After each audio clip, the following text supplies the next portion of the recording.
একসময় দরজার বাইরে থেকে কে যেন সালাম দিলেন। নবী সালামের উত্তর দিয়ে বুঝতে পারলেন এটি উমরের কণ্ঠ।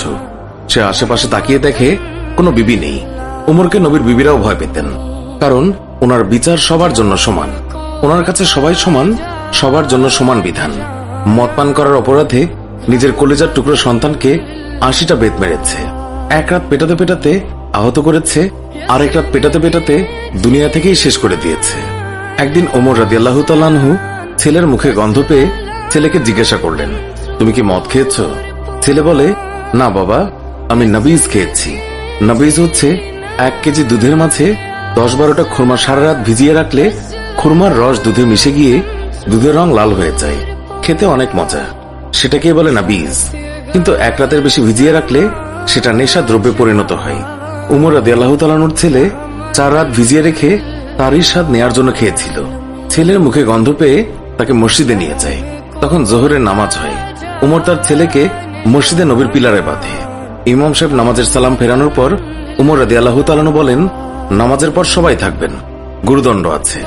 নামাজের পর হাজার হাজার মানুষ অবাক হয়ে দেখলেন হযরত উমরের ছেলে পিলারে বাঁধা।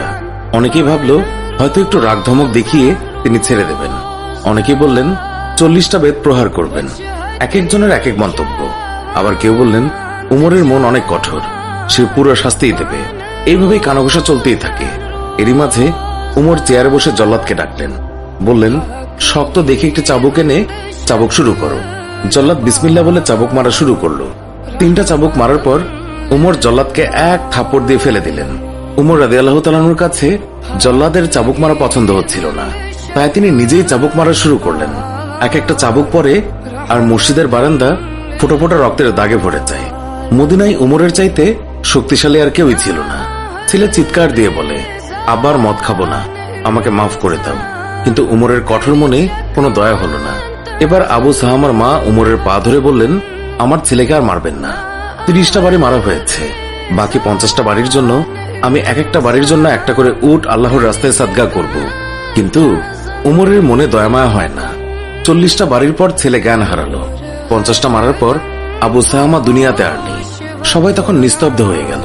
উমর রাদিয়াল্লাহু তাআলা আনহু রাগে গড়গড় করতে করতে বললেন, গোসল দে, জানাজা দে, কবর দে। কবর দেওয়ার পর ৫১ থেকে আবার কবরের উপর বাড়ি মারা শুরু করলো। এইভাবে ৮০টা বাড়ি শেষ করলো।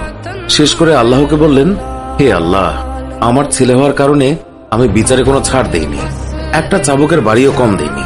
কিয়ামতের দিন তুমি আমাকে জালিমদের কাতারে দাঁড় করাতে পারবে না। আমিন।